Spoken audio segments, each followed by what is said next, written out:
Like that. And then you guys will tell me when we're good to go.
Well, good morning, everybody, and welcome to Toronto.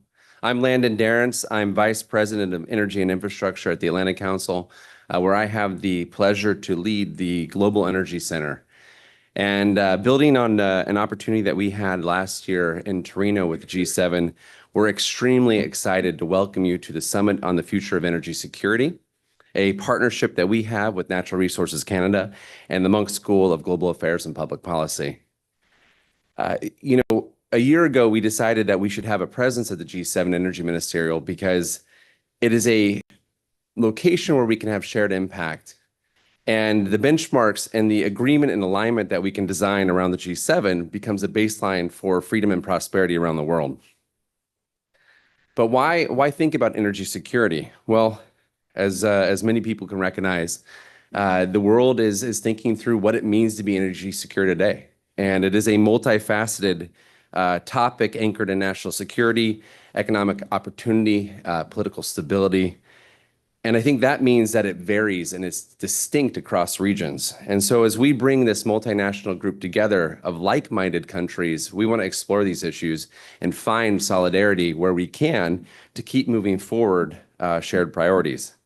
As I look around the world, I think I see a variation in terms of how countries and companies and others are addressing energy security in their specific lens of how they operate. And the United States, of course, we've moved from a moment of resource scarcity. You go back to 2005, we were importing 12 million barrels a day. The U.S. government today, I know the Department of Energy is here. Secretary Chris Wright's on his way to the Ministerial tomorrow. And obviously, we're thinking about a very different lens of resource abundance, of comparative abundance, of energy dominance. Europe and Asia, on the other hand, still dealing with resource scarcity in many occasions, thinking for a greater push on diversification, a pursuit of indigenous resources, renewable energies, nuclear energy. How do we do that and alleviate the pressures of reliance on untrustworthy partners? The Middle East, you have a perspective, especially in the Arab Gulf, of a sustained demand, a need for a sustained demand for petroleum products, because that is a backstop for revenues. It's a backstop for the opportunity to actually diversify economies. And of course, I would be surprised if it doesn't come up today, but China, looking at the ecosystem of energy for the future, using tech supremacy, control of materials, manufacturing as a pressure point to be a counterbalance to the community that's coming together here in Toronto. So we're excited to explore these issues and have a conversation on the summit of the future of energy security because it is dynamic. I think there's a diversity of views, and you're going to hear from experts from industry, from government, from elsewhere today about these issues. For those online, we're also equally excited to have you here. It will be a vibrant conversation for the next 3 hours, but to have initial impact, we're really excited to invite from Natural Resources Canada, the Senior Assistant Deputy Minister for Land and Minerals Sector, and the Special Envoy for Critical Minerals Production Alliance, Isabella Chan, to the stage to provide some welcoming remarks. Isabella, welcome.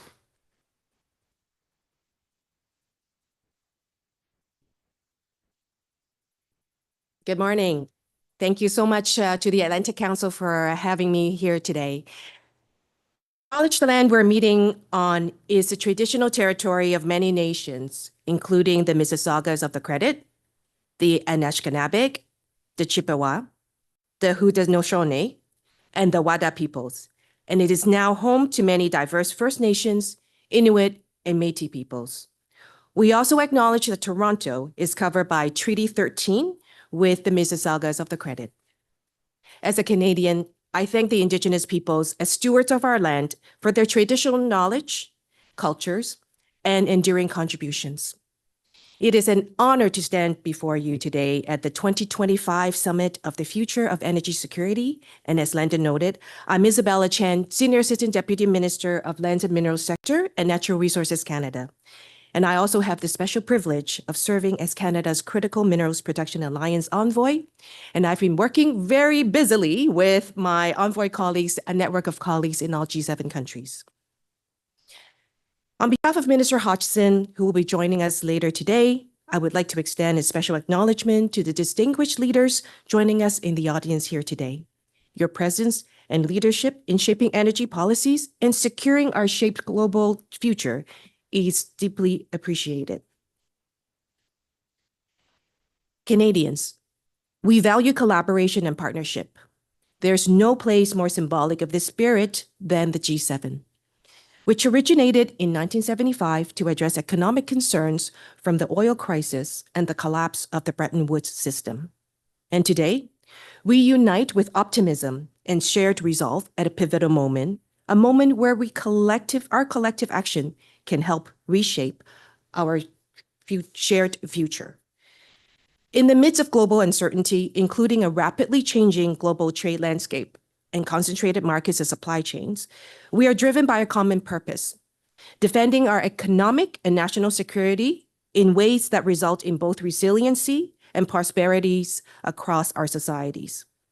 One core pillar of our journey lies in the strategic development of critical minerals, which underpin our national defense, our economic resiliency, and the energy transition, all of which are essential to power the modern economy and contribute to a more secure future. Canada proudly stands at the forefront of this transformation, given our abundance in mineral resources. We have over 75 operational critical minerals mines and processing facilities, alongside approximately 170 advanced stage projects, over half of them with the potential to be operational in the near to immediate term. This robust pipeline of projects not only fuels Canada's domestic industrial base, but also positions us as a trusted and responsible global supplier of choice. As we navigate the complexities of today's world, addressing supply chain resiliency requires more than securing physical assets. We must think creatively and employ novel tools. Around the world, non-market policies and practices are reshaping global markets and intensifying competition for critical minerals, including what we hear on the news all the time now, rare earth elements. In response, we must foster transparent, secure, and non-concentrated critical mineral supply chains that grow our industries and protect our national interests, while strengthening partnerships with Canada's international allies. We must do so through pragmatic and targeted investments, efficient and timely permitting, and use of tools such as stockpiling and price floors, amongst others. Our commitment to global collaboration is already showing results. Under our G7 presidency, Canada and our allies announced the Critical Minerals Action Plan and welcome the Critical Minerals Production Alliance. These initiatives are designed to drive offtakes, co-investments, and innovation necessary to unlock additional supplies of critical minerals.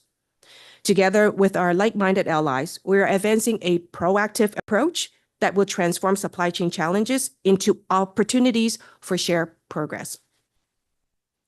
To put this into action, Canada signed a joint declaration of intent to deepen critical minerals cooperation with Germany in August, and we are conducting a strategic mapping exercise with the UK to identify critical minerals projects for joint investment. We are also working very closely with our European Union allies on our strategic partnership on raw materials, as well as trade and investment activities with Italy and France under our respective critical minerals instruments. Recently, I traveled to Japan and held the second Japan-Canada battery supply chain dialogue to build sustainable and reliable global battery supply chains. And Canada continues to work with our G7 Production Alliance envoys, including the US, to advance mutual interests. And this year, Canada passed the Building Canada Act and established a major project office, setting the stage for more critical mineral projects to reach final investment decisions within a 2-year window in regions from coast to coast to coast. We're ensuring not only our economic competitiveness, but also position ourselves as a trusted supplier to our global partners as we diversify our supply chain. We meet today's challenge with a spirit of unity and collaboration that is as profound as it is necessary. Our approach envisions critical mineral supply chains that are resilient, grounded in high standards and innovation.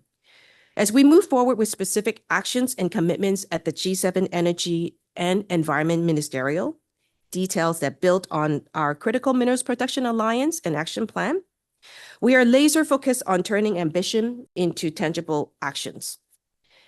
As we stand on this threshold and prepare to transition the G7 presidency to our friends in France, there is an undeniable motivation and focus on action.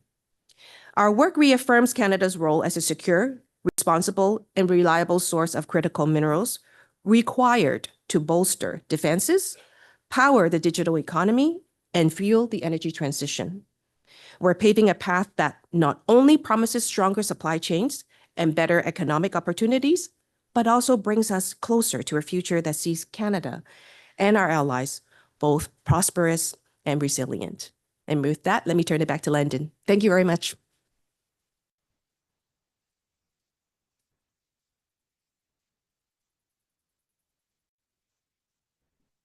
Thank you very much, Senior Assistant Deputy Minister Chan.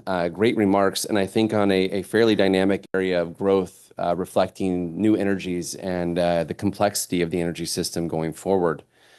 A soft pivot here in terms of real energy security as well. We have an opportunity, not in person, but His Excellency Roman Andrak, who's the Deputy Minister of Ukraine, has presented us with some remarks that he's recorded from Kyiv, where we've watched Russia's sustained bombardment of energy infrastructure degrade 50% of that nation's energy infrastructure. And that's leading to its own transformations. You're watching distributed energy systems and new technologies like the storage and batteries that we just heard about becoming more powerful and more important to our collective energy security. So we thought from the Atlantic Council's perspective, there would be no better voice than to introduce those issues into the dialogue today. So please join me as we listen to the minister's remarks. Dear colleagues, distinguished ladies and gentlemen, it is my great pleasure to address the participants of the Summit of the Future of the Energy Security organized by our trusted and long-standing partner, the Atlantic Council. It is my pleasure to have the opportunity to address you about our Ukrainian experience and lessons learned on the extremely important issue of the strengthening energy security. Each large-scale attack by the Russian Federation operation involves hundreds of missiles and drones, intentionally targeting thermal and hydropower plants, gas production, transmission systems. In October alone, nearly 4 gigawatts of generation were damaged. More than gigawatts had been restored by our energy workers, and almost 3 gigawatts remain offline. One sort of gas production is destroyed. Strikes intended to disrupt the energy system over the winter. Our reply to those challenges: solidarity and cooperation. Our priorities for the next heating season include energy infrastructure protection and resilience. This includes active defense, passive protection, and ensuring power balance and repair campaign. We are making every effort to respond quickly to attacks. Natural gas supply. Due to the losses in gas production, we have to import more gas than planned. Energy system decentralization and modernization. We develop distributed generation, changing the architecture of our energy system in response to attacks. This is being carried out by our energy companies, heroic work of energy workers, regional utilities, and private investors, with financing provided both by international partners and from our company's own funds. Our priorities are based on the experience gained and the following lessons learned during the war period. First of all, resilience is key. We leverage the large number of alternatives of the energy sources supply chain, stop being dependent on the terrorist state. Large centralized power plants are easy targets. Distributed generation, solar panels, wind turbines, biogas plants spread across regions is much harder to destroy. Resilience also means community-based solutions, microgrids for hospitals, schools, and municipalities, supported by energy efficiency measures in homes, backup generators, charging stations, mobile modular plants. Ensuring energy storage is crucial. Batteries, hydroelectric power plants. Modernizing and decarbonizing the energy sector in line with EU targets is an absolute priority despite ongoing challenges. We are rapidly expanding renewable energy sources: solar, wind, bioenergy. Aligning with Europe's strategic objectives and standards on the policy side, we are committed to fully transpose EU legislative frameworks into our energy sector. We want to ensure our regulatory environment aligned with EU directives and sustainability commitments. We bet on innovations, large and small modular reactors, and the digitalization of smart grids to enhance resilience and operational efficiency. We are also strengthening cybersecurity measures.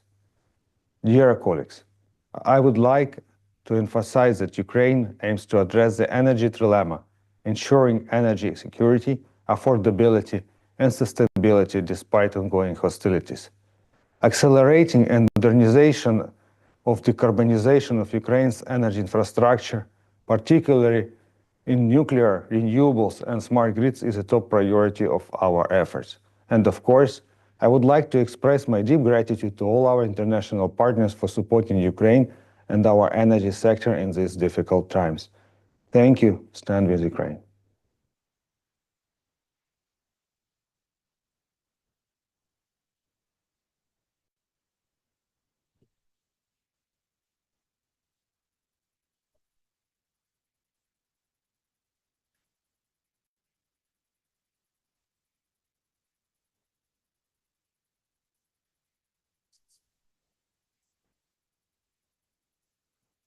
Have you all held the panel take their seats?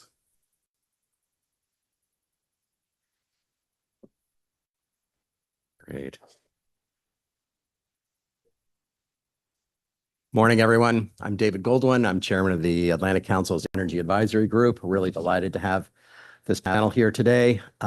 There's really no better place to talk about energy security if you're an American than Canada.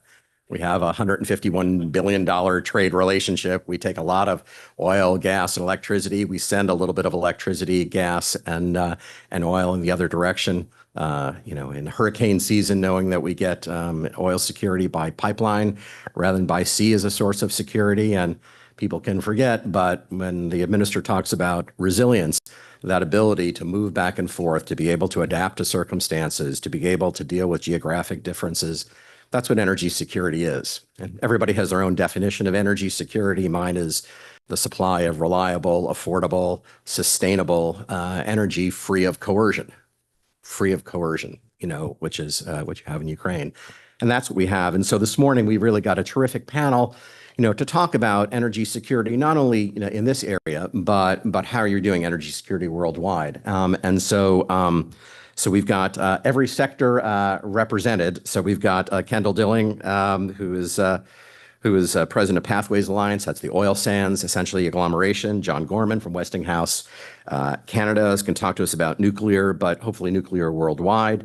My old friend Pete Sheffield from Enbridge, midstream and a little bit of gas.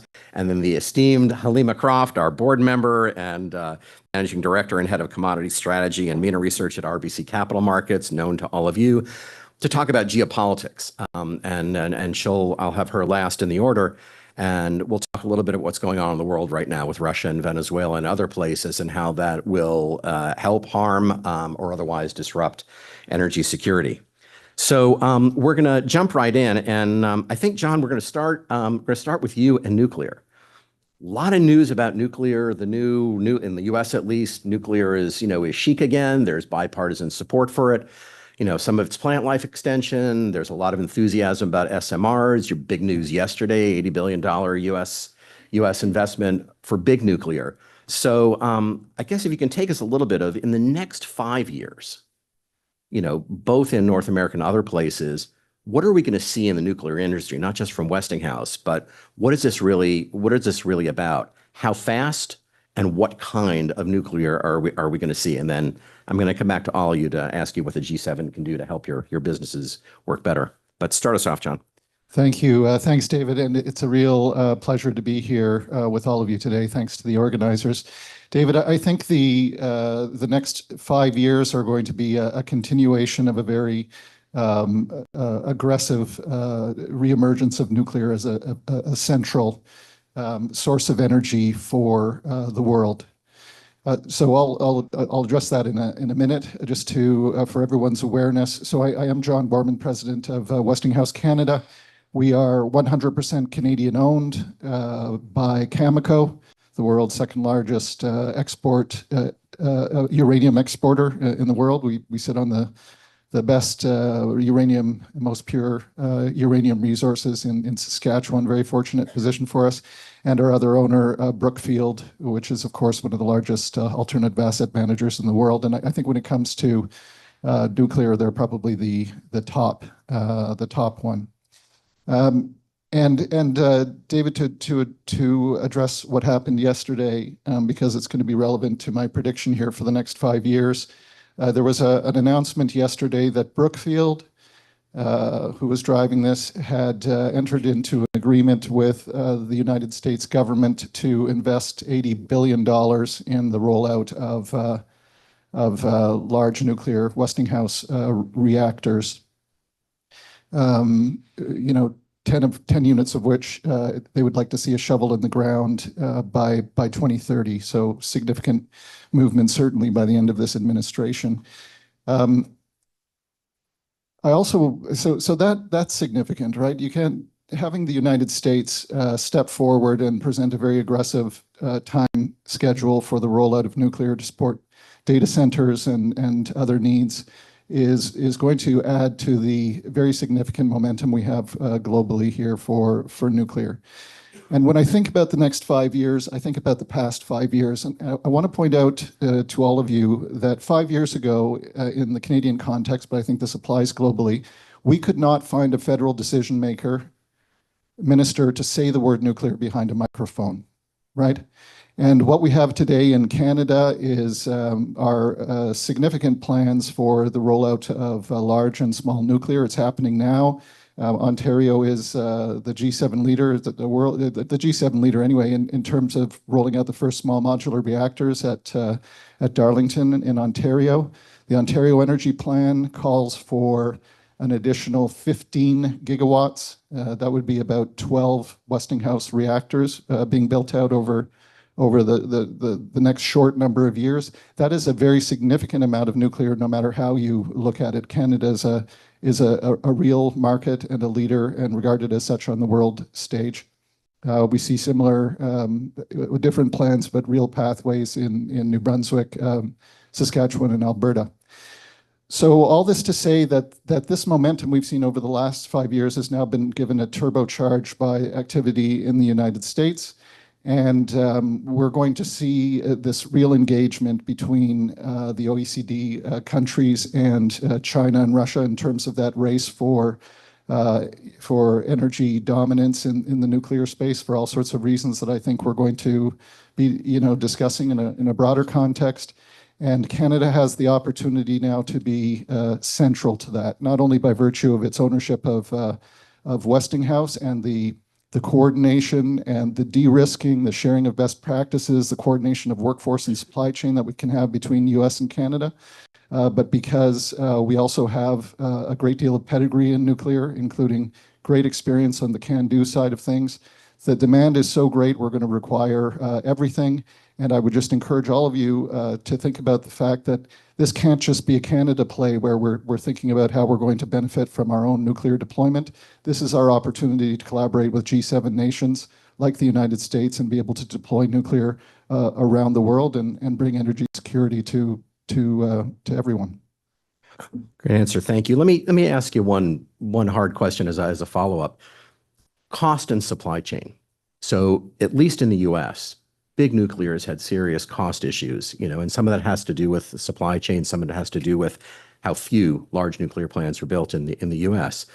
There's been some talk in the paper about government could really support the nuclear industry if it would provide some sort of assurance against cost overruns going forward, that you sort of need that extra investor security because of the past. Talk to me just quickly about sort of how you see the outlook for cost management and for supply chain management for this next phase.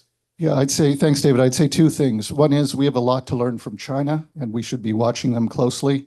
We may get into how China has spent the last 20 years, advancing for a new economy, both in critical minerals and energy that applies to nuclear. They're currently building out 30 large nuclear plants. And they're doing it now in sub-5-year build-out periods, and at half the cost that's been able to be achieved anywhere on Earth. And David, to your point, it's because they're taking a rinse, lather, repeat type of approach. They also have, the ability to do state-backed financing and, completely different construct from the way that we approach things here. But I would just say, sort of succinctly, with the new build and trying to avoid the cost and time overruns of our past experience, we have to make sure that we're building out multiple units, which we now have the pathway to do, both in the United States and in Canada as examples. And it's true, we're going to have to do a massive sort of OECD supply chain revamp, because no existing supply chain, whether in Canada, where we've got a very strong group of supply chain people, or in the United States, or even in our partners, are going to be able to handle the massive amount of build out that we've got going here in this momentum. Great, thanks. Pete, let me turn to you next. A lot of enthusiasm about gas demand, data centers. I think it's supposed to be 6% of U.S. demand, but so I wonder if you can talk to us a little bit about how you see the outlook for gas demand and what Enbridge and others are doing. Are you expecting a huge increase, or are you just doing project execution right now? And in terms of building new stuff, there's been a lot of positive talk about permitting, speed of permitting in the U.S. and in Canada. How much of that is just talk, and how much of that are you seeing real material changes on the ground yet? Okay. See if this, can you hear me? You're on. Okay. Thanks, David. Appreciate the Atlantic Council hosting this event with Natural Resources Canada and the Monk School. I think it's certainly timely and great to see the conversation happening alongside the G7 Ministerial. I thought I might be the first person to mention AI and data centers 25 minutes into this discussion, but David beat me to it. So as David mentioned, I represent Enbridge, and I'll give folks just a quick overview of our business and how it informs the perspective that I'll offer. So if you live here in Toronto, or if you're based in Ontario, we're your gas company, right? So we operate the the gas distribution network, gas utility here in Ontario and Quebec. Also have utilities across, dotted across the United States. So 1 in 12 gas customers in North America is an Enbridge customer. That informs our thinking around gas demand and the movement of the molecule. We also operate a large gas transmission and storage business. So roughly 25% of the natural gas that's consumed in and through North America on any given day moves along our system. We operate a liquids pipeline network. Much of that oil that David described supporting U.S. refineries from Canada into the U.S., Pad 2 and Pad 3 moves through our mainline system. We're also investing in egress for Permian production. We operate the largest crude oil export facility outside of Corpus Christi, and we have a power business that operates and develops power projects onshore in the US and Canada, and then offshore in Europe. So that's a bit of an overview of how we think about energy and the movement of energy. We're in the infrastructure business, and so we have to have an understanding of the fundamentals, how that's changing. Sort of AI factors into that for sure. But we're making large capital intensive investments in long-lived assets. So we take a pretty long view. So specific to your question, so we see a lot of opportunity across all 4 of those lines of business in and out of North America. Our capital expansion program right now, so outlook over the next 3 years, we are investing $32 billion in expansion projects. Roughly 72% of that is tied to the movement of natural gas. If you look out further, the next 5 years, we've got another $50 billion of opportunities that we're pursuing. Again, we see opportunities and are moving quick to turn those opportunities into secured capital projects across all 4 of those business, but just specific to natural gas, and then I'll try to hit on permitting, but recognizing this is a lightning round that may be for the break. Where we're investing in gas, so part of it is maintaining and enhancing the existing network. So if we operate just in the distribution system, you know, I think I heard yesterday internally we were talking about how expansive that network is. It would wrap around the globe 4.5 times. We also operate 70,000 miles of natural gas transmission systems throughout North America. So maintaining, upgrading, modernizing that system, figuring out how we can drive efficiencies for existing utility customers, for industrial demand, before you start to talk about data centers, and then for the power sector, there's lots of opportunities. But what's driving a lot of that growth, we're connected to every one of the LNG export facilities that operates along the Gulf Coast in the US. We are connected to and exploring opportunities along the west coast of Canada to continue to build out. That opportunity is the second wave of LNG exports out of North America, and to support demand among our G7 partners and other nations to support energy requirements globally today and tomorrow.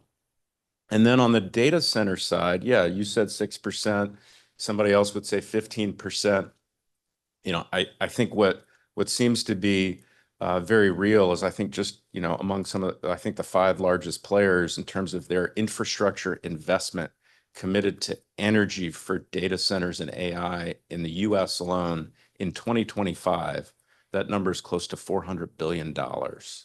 So, you know, there's a lot of infrastructure opportunity around that. I think there are a lot of challenges and policy questions, market design questions that are yet to be sorted out to ensure that that doesn't have a debilitating impact on sort of those 3 considerations of energy security, affordability, and sustainability.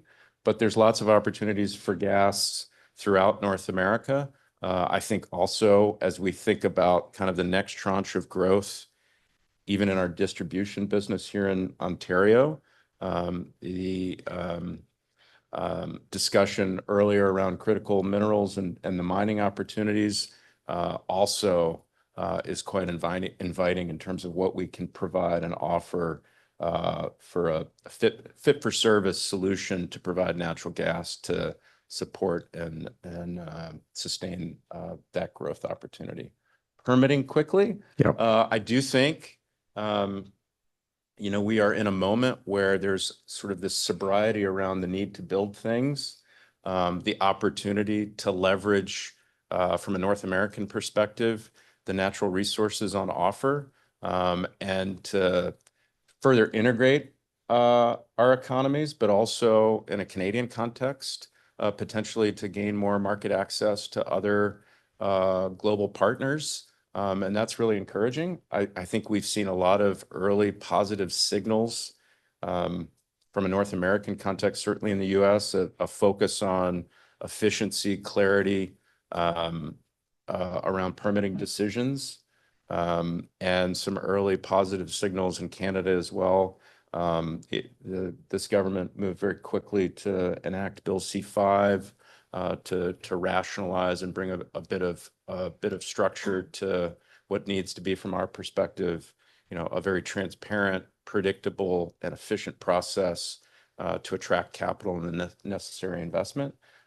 There's more that needs to happen, and a big question for project developers, those who are financing projects, and the entire value chain is, what's the durability of these policy decisions? I'm mindful of John's comments about what was verboten 5 years ago in terms of even mentioning certain types of energy. We need to continue to invest in energy systems, and that requires a durable policy signal to attract capital. And we're moving in the right direction, but more work needs to be done.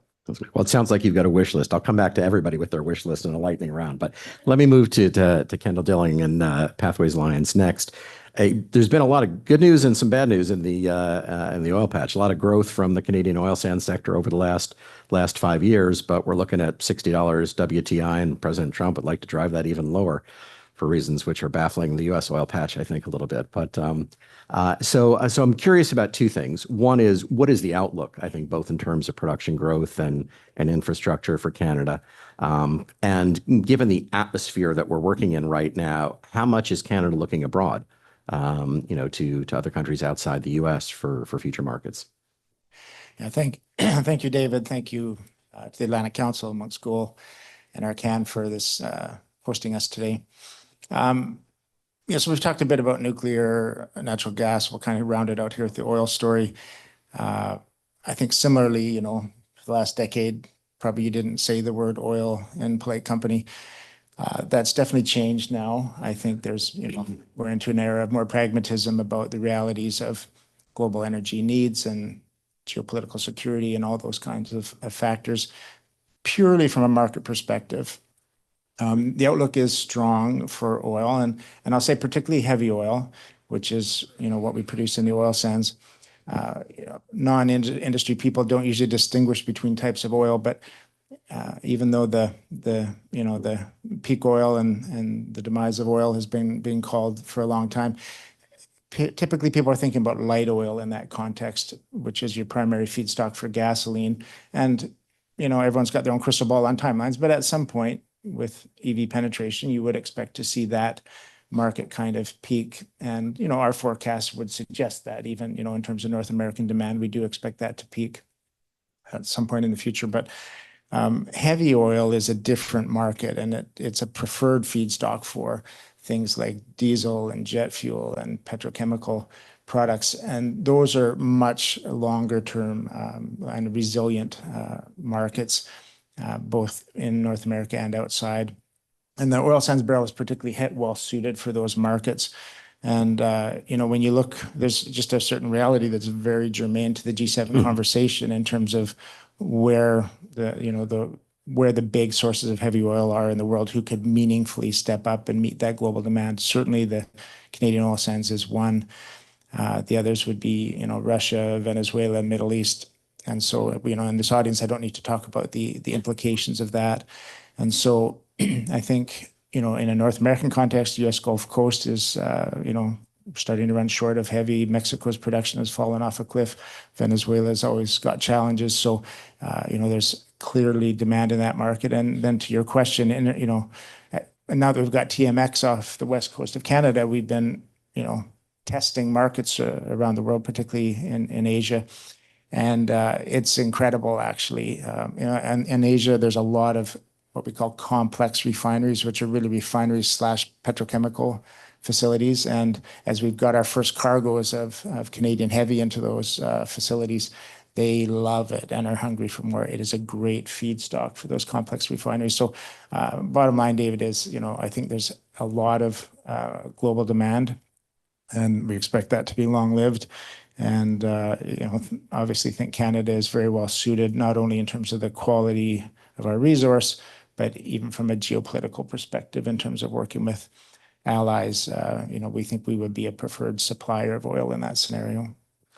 Let me ask you a little bit about emissions. I know there's been a lot of work over the last couple of decades, frankly, in the oil sands about reducing the emissions profile and, sort of global tolerances shift. But where is the sector right now on emissions, and how do you all compare yourselves to other benchmarks? And is there anything coming that you want to talk about?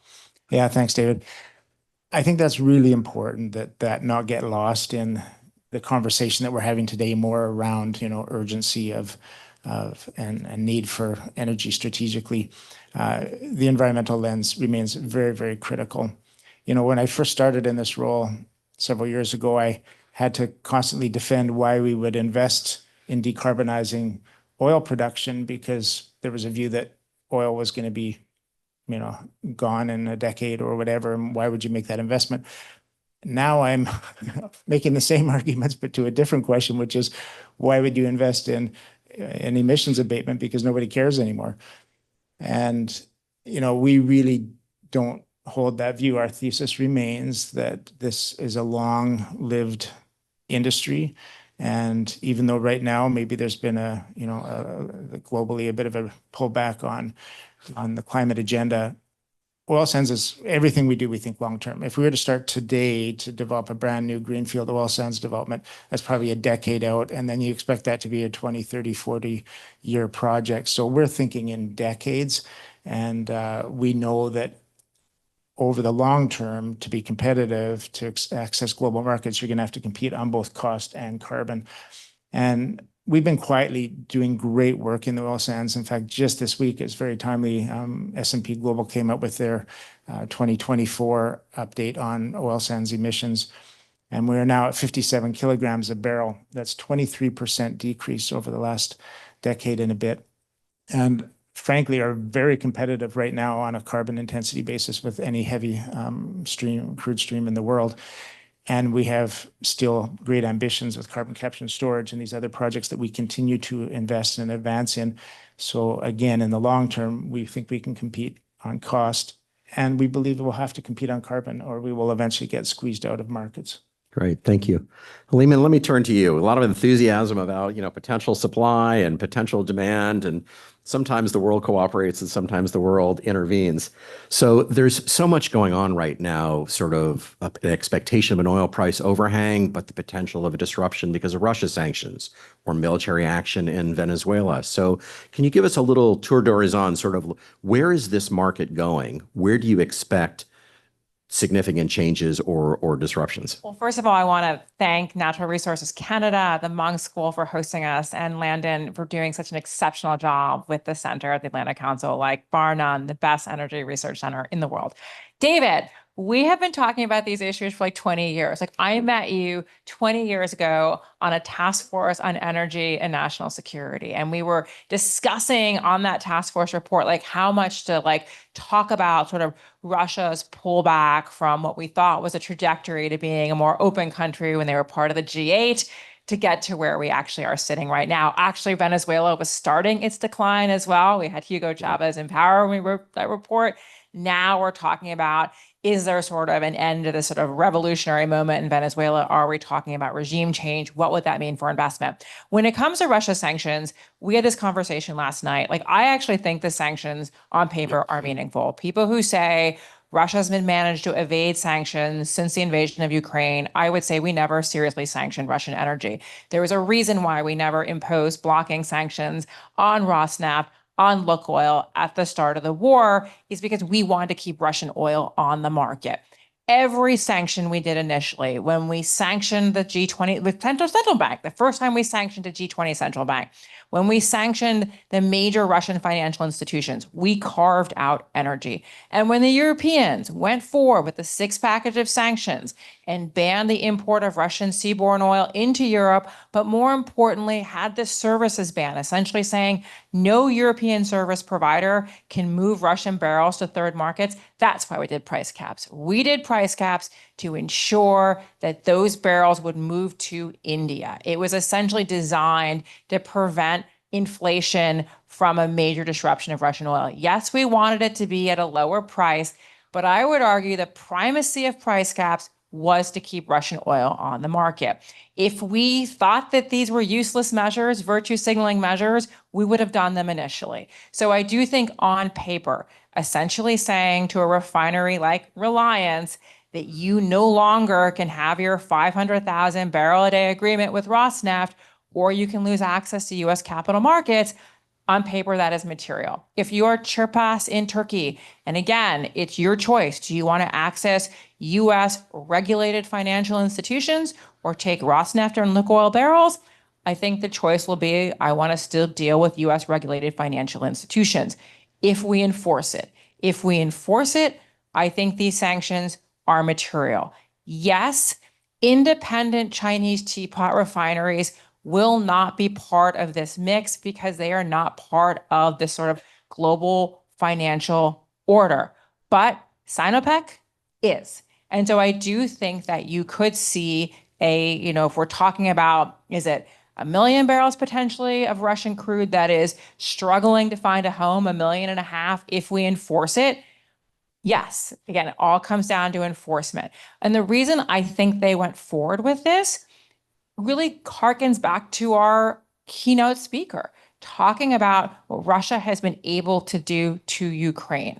Russia, because they have a massive manpower advantage, the Atlantic Council's talked a lot about this. They have the financial wherewithal because they've been able to continue to sell their natural resources to pay people to enlist. They are basically paying, by some estimates, they're getting 1,000 people a day to enlist in the Russian army. They do not have to do mass mobilization. Ukraine does.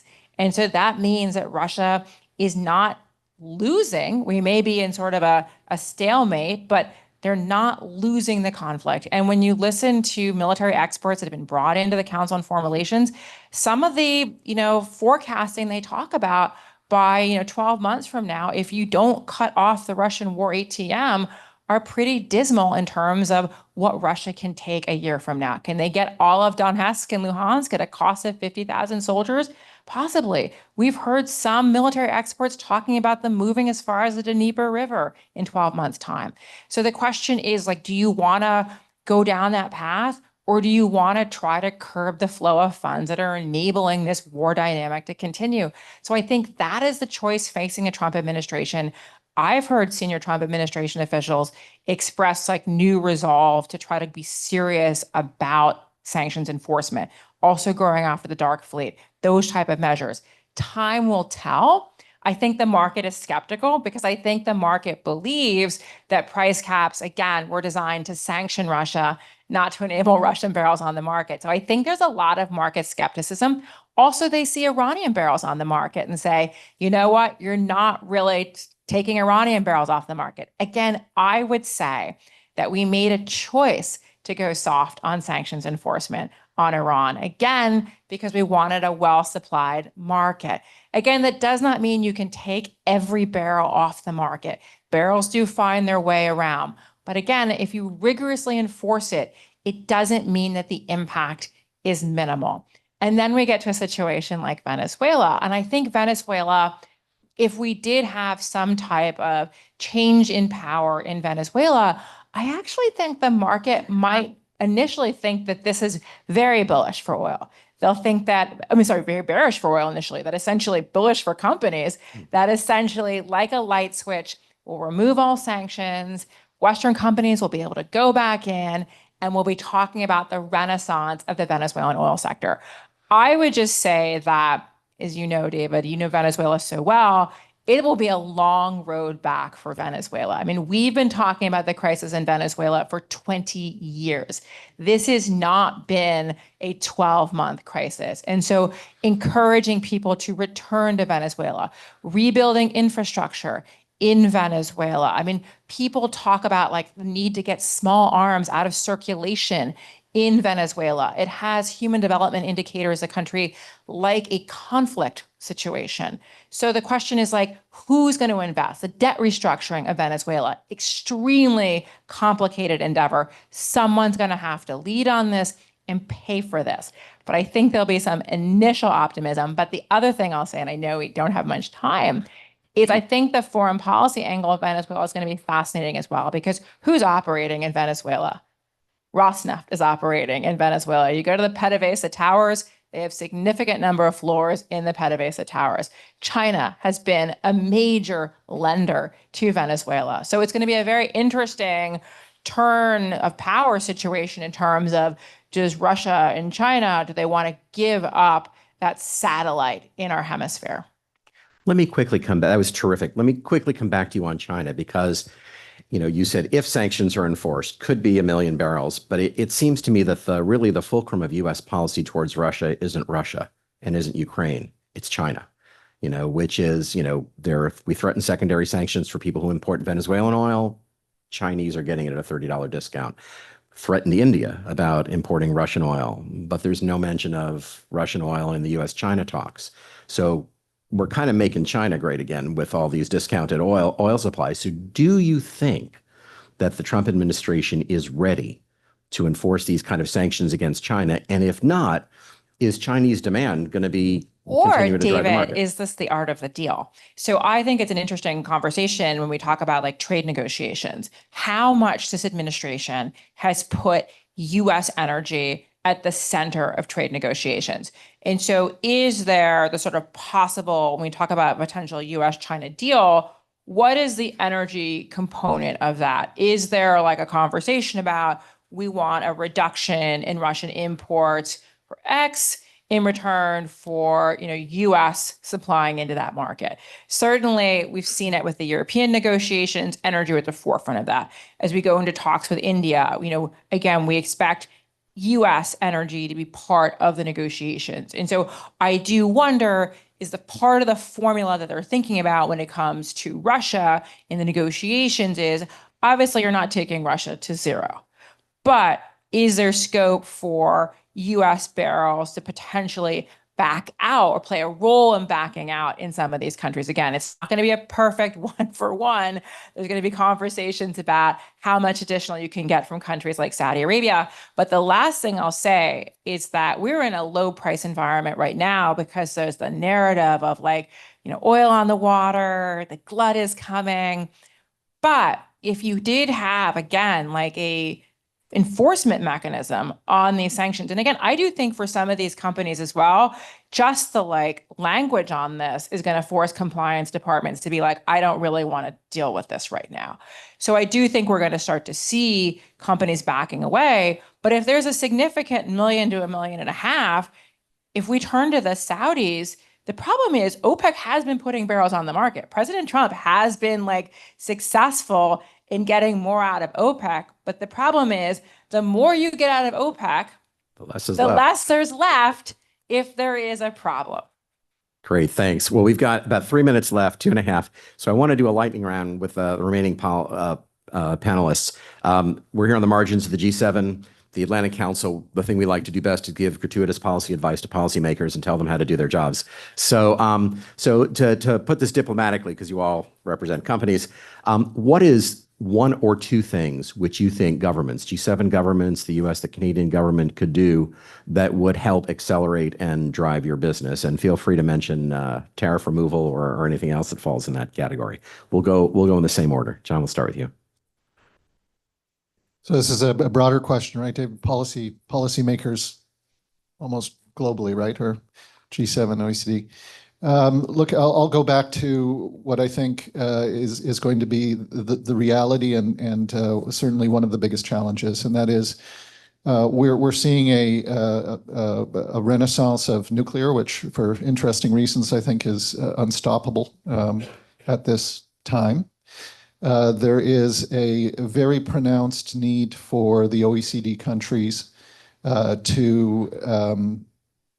to be able to match the type of de-risking, financing, and speed of deployment that is done with nuclear in order to keep up with power demands that are enabling things like AI and other critical security issues, not to mention the whole human side of this around enabling developing nations to have abundant power for health and education and all sorts of other reasons.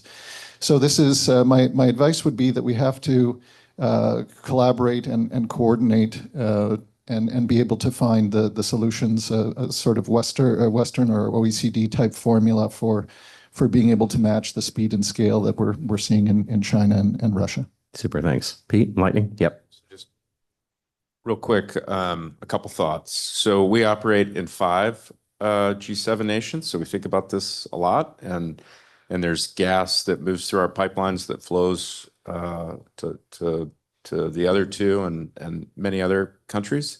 Capital flows where it's welcome. So I think getting these policy elements in place and on a durable basis, whether that's tax policy that is encouraging investment in energy infrastructure, whether it's the permitting issues that we touched on briefly as well. I would underscore Halima's point earlier around how energy is playing a constructive role in the context of this complicated series of trade negotiations everywhere all at once, whether that's finding mutual opportunities of alignment for U.S. and other trading partners in the energy space, or whether that's in the context of what Canada can continue to offer the United States to balance and provide energy security. So energy security as a geopolitical tool and an area of alignment, I think that is the right place to focus, and certainly central to what's happening over the next 2 days here in Toronto. Great. Just very quickly would say, listen, we are fortunate. We sit on one of the best, lowest risk heavy oil resources on the planet.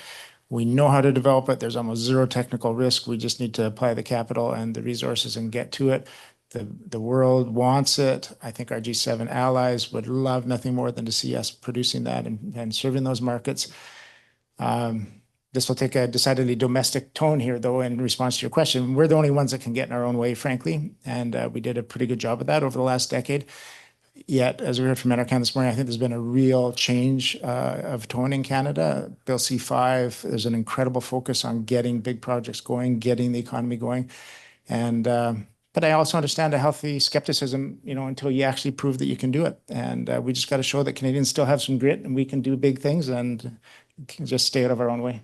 That's great. Well, we saw the Blue Jays. Canadians have grit, so terrific. Well, it's time for our fireside chat with Dan Dorner from the. Yeah, you want to do it? Yes. Okay. I could. It's okay, Sure. David. Last thing I would say is how we think about strategic stockpiles matter. And so the United States has drawn down its SPR significantly. We're now talking about the need to have stockpiles of critical minerals. I think we need to be very, very serious about how G7 countries engage on stockpiles, coordination on stockpiles in terms of crises, because there's one country that has been stockpiling like crazy, and that has been China. It's our turn. Terrific. What can I hand for the panel here? Thank you all. Don't go anywhere. Next up, we have a fireside chat with Dan Dorner from the IEA and Landon Darrens.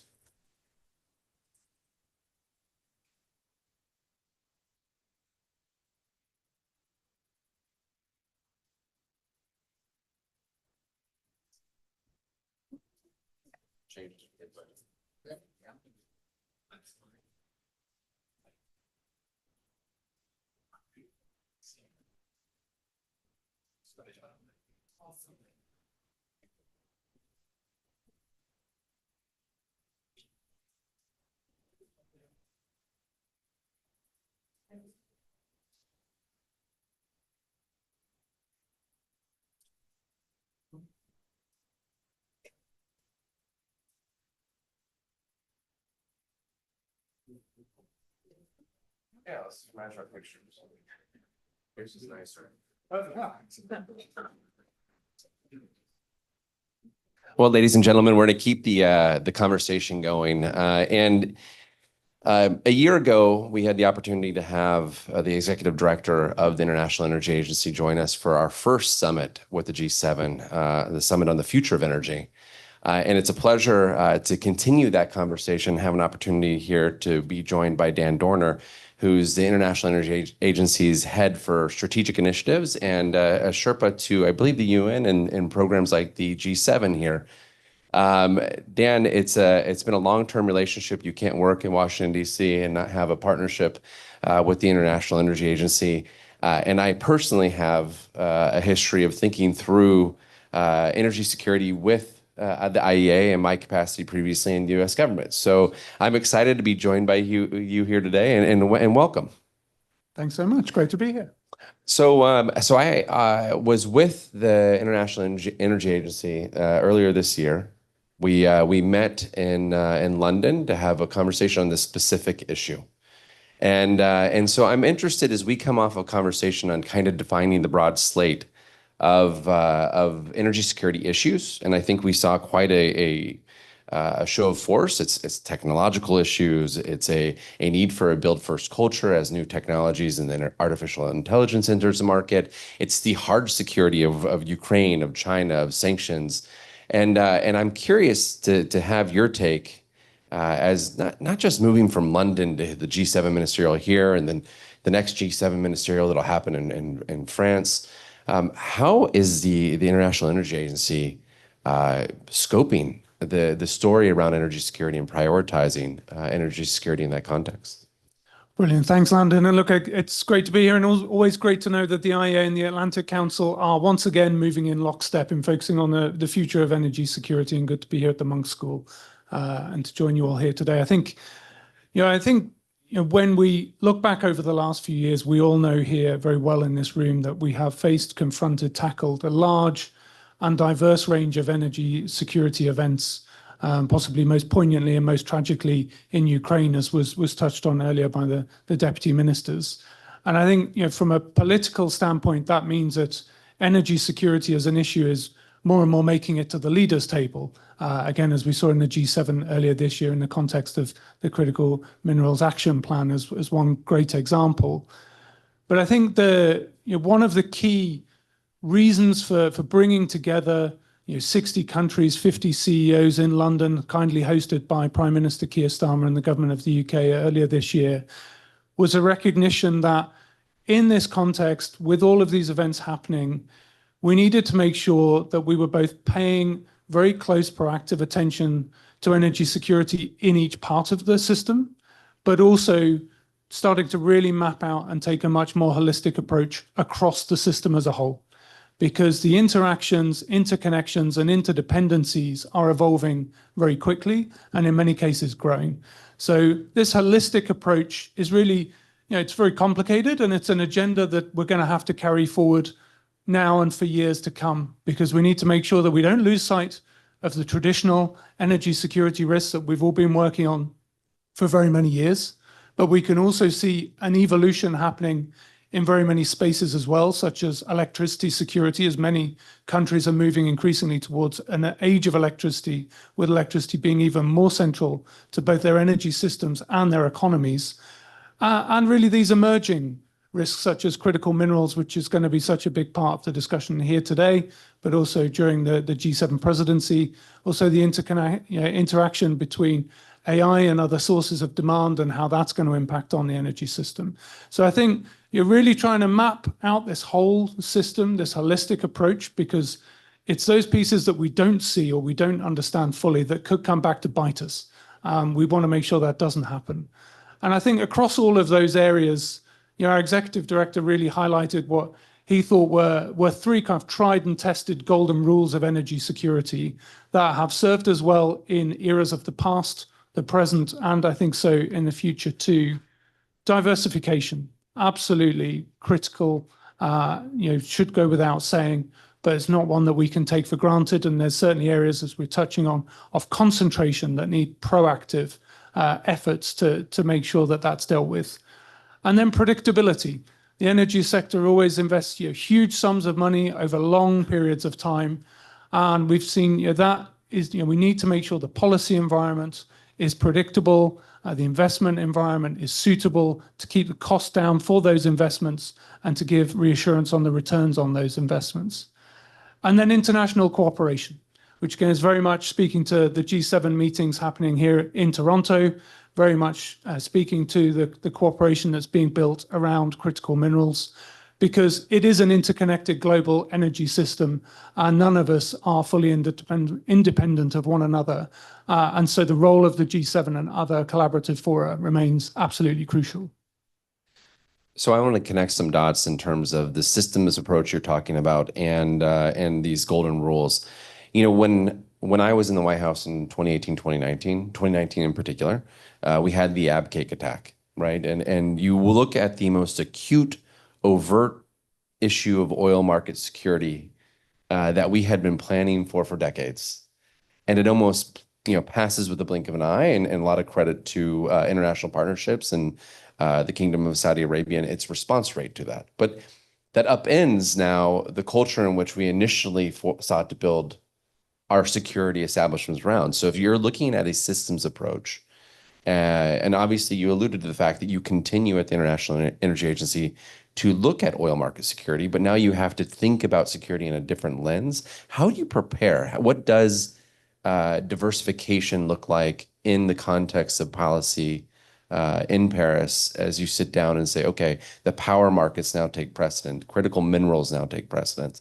What is the change? Because it's, historically was strategic stocks. And now we're thinking much more comprehensively. Yeah, absolutely. So I think we start from the basis that the IEA is and always has been an all fuels and all technologies agency. So we've always tried to take this overarching umbrella view of how the energy system is working. But then you need to take a very kind of systematic approach piece by piece. And so I think for all of us within the agency working across our individual sectors, fuels, technologies, we start with the data. We build the data and we rely on the data.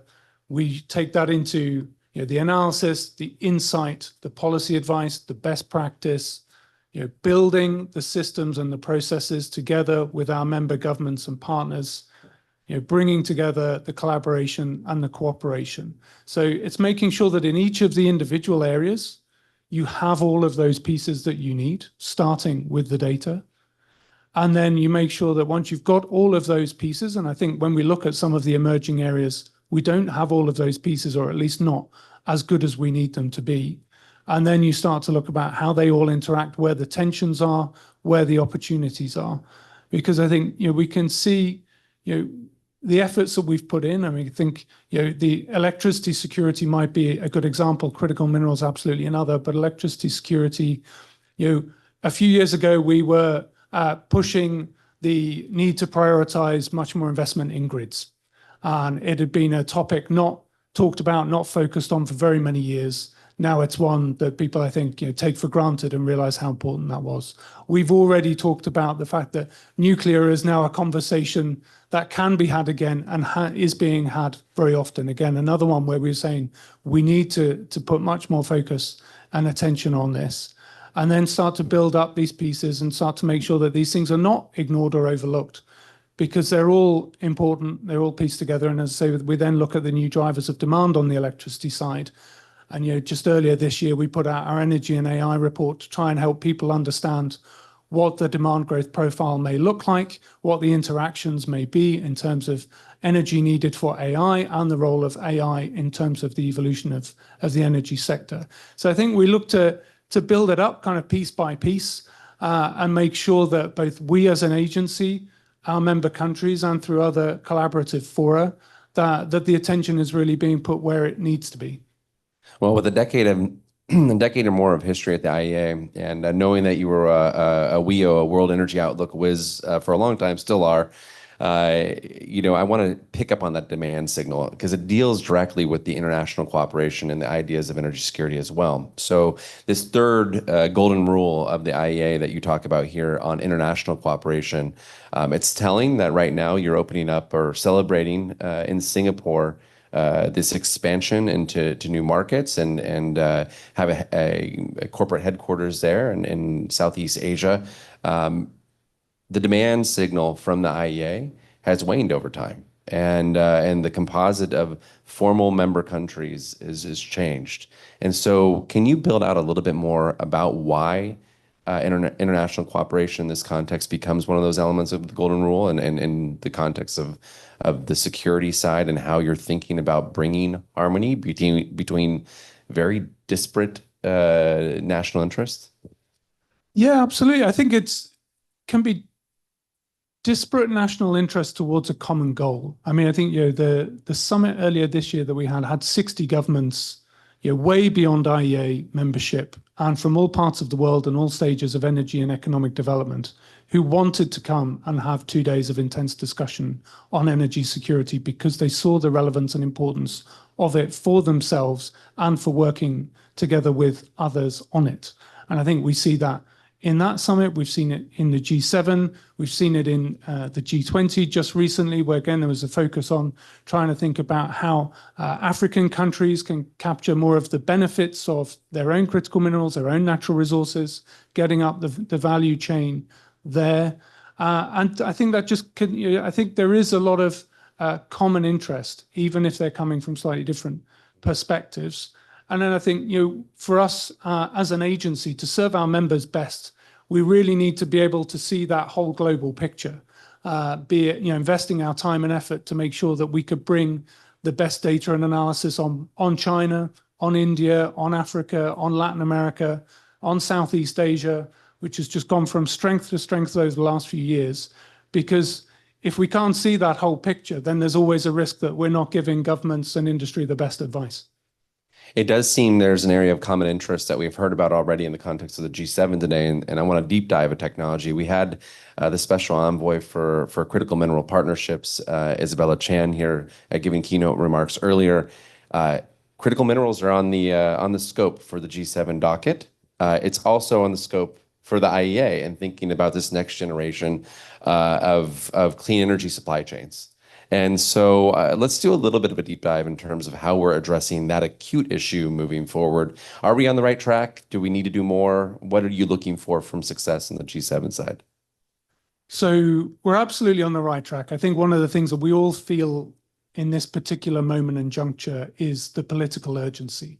So I think we put out our first kind of critical minerals market report in 2021, and we did a lot of investment before that time to build our capacity, our data, our insights to be able to do that.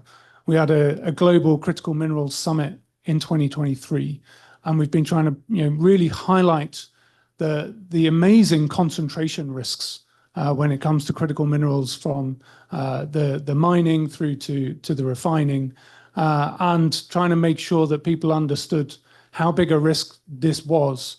Whatever may trigger a disruption, whatever the cause may be, this was something that really absolutely needed policymakers and industries' attention, and it's certainly got it. Not always for good reasons, unfortunately, but it's something we've been trying to highlight for a long time. The problem is, there are some levers that you can pull from a policymaker's perspective and in some parts of the energy system that can bring some relief quite quickly. And there are some other parts of the energy system and some other levers that really take a long time to pay off. And ultimately, this is definitely an area where we need to kind of pull all of the levers as quickly as we can, but knowing that not all of them are going to pay off overnight. This is a little bit off script, but it deals with the relationship. You talk about the supply chain concentration really in China, right? It's 90% of the supply chain in terms of processing. I get these back and forth. It's 60% mining, 90% processing. So it's over 7. So for 19 of the 20 strategic minerals and metals that we follow, over 70% of the refining capacity is in China. So when I look at that scale of concentration, it makes me think of the IEA from two different angles. One, there are other countries that have superiority and technologies. You think about Qatar and its ability, if it wanted to produce more LNG, it could saturate the market. The question I have for you is has China's concentration actually inspired something new? Are you seeing any innovation or policies coming out of IEA countries in a response? Because I feel we went through a period where we felt on energy transitions, we had to be incredibly prescriptive about how you actually solve every problem and weren't giving a lot of breadth and depth to the creativity and how we've succeeded over the last half century following the Arab oil embargo, right? And so I'm curious if you're seeing new trends that maybe come from that that concentration or security vulnerability that go outside of just strategic stocks. Yeah, absolutely. I think the urgency, the imperative of it is absolutely there to act. I think one of the things I'm very heartened by is when you look across what action is being taken place. It's well organized and orchestrated. It's not just thinking about how do we ramp up supply as quickly as we can, or how do we build stocks as quickly as we can. It's also thinking about how do we recycle. How do we diversify supply across different parts of the world? How do we innovate into new solutions and technologies that reduce our reliance on where the vulnerabilities are the greatest? So I think the fact that you can see that all parts of the solution are being looked at, not just we need to build up stocks as quickly as possible, but we shouldn't, that stocks point is still important. So I don't want to undervalue or underestimate it. I mean, and also emergency policies more broadly. I mean, we can see now, look back over history, a huge number of countries now have and have had for a long time oil security, oil emergency policies and strategies, including storage. Over the last decade, we saw that ramp up significantly in the case of natural gas. But we're only just now seeing that starting to tick up in the case of critical minerals. And so again, that certainly needs to be an important part of the solution and is going to take time to roll out. And do you find the member countries pretty uniform in their support for those type of policies? I think you can see a uniformity or a collegiality in the need for action.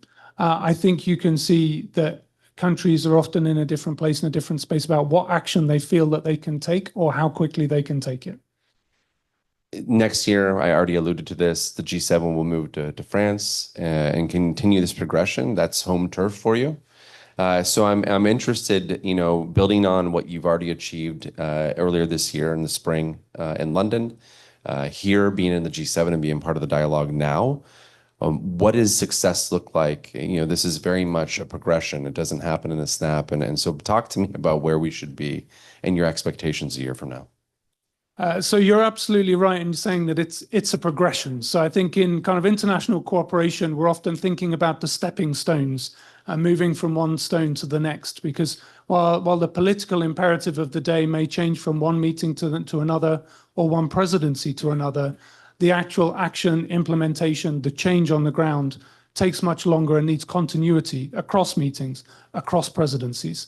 So I think Canada this year has picked up, including in some areas from previous presidencies, has really picked up the mantle and carried us forward in a very meaningful, positive way. And I hope that France next year does the same thing, and we make sure that we're not just starting from a blank sheet of paper. We're recognizing that these are important issues for all G7 members and need to be carried forward in multiple ways. I know that France has also put a great priority on energy and AI, including President Macron's summit earlier this year, the work that we've been doing with them. And actually the next phase of our work as an agency is really going to be doing the deep dive on the security aspects of the relationship between energy and AI. We've put out the kind of first pass on trying to bring the numbers, bring the analysis in this fast moving area. The next stage for us is to take a more deep dive in the security specific aspects. And we can bring that into the G7, and we'll also bring that into our own IEA Ministerial, which is in February next year. So is it fair to say, you obviously can't speak for the government of France, but maybe a peek behind the curtain that we could see some AI relevance on the agenda? I certainly can't speak for the government of France. I can certainly speak to the fact that I know that that issue is a high priority for them. We've already talked about nuclear a lot this morning. Again, I would imagine that will be a priority for a French presidency. So I think these are just a couple of the areas that I would be looking out for next year. And final question, I'm going to flip the script. David Goldwyn asked our prior panel what advice industry has for policymakers. I think we're in a quasi space of influencing policy. We're not in governments, but we deal with them quite actively. What would you tell to industry and non-government stakeholders that they need to be thinking about to have an impact on energy security as they deal with opportunities like the G7? It's a great question. I wish I'd prepped for it. I think one of the aspects that we haven't touched on much here, but came up a lot again in London earlier this year and is coming up in multilateral fora, is looking at energy security in a broader context. So economic security has been touched on here, and rightly so. But again, economic security means different things in different parts of the world and as it relates to the energy sector. So, in thinking about the agenda going forward, access, affordability, competitiveness are all important parts of that interrelationship between energy and economic security. And working with the policymakers and helping them understand how they can set agendas with industry that can help improve access, can help improve affordability for citizens and consumers, and can help competitiveness for their broader economy. I think that is still a very live and somewhat under-tapped conversation that could happen over the course of the next year. Oh, well, for a lack of prep, that was pretty good. Dan, thank you, to the International Energy Agency for joining us here. Really great to continue this collaboration and appreciate your continued focus on energy security. If you could all join me in thanking Dan for his time. Thank you so much. And now give us 2 minutes while we reset the stage and have our second panel of the day.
We don't have a clock here. Oh, okay, good.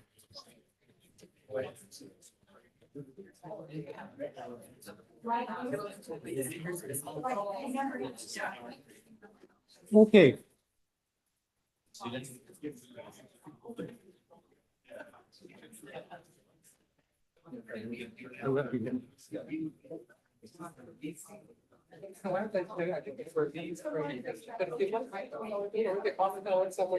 I'll be looking out. Okay, so good? Yeah.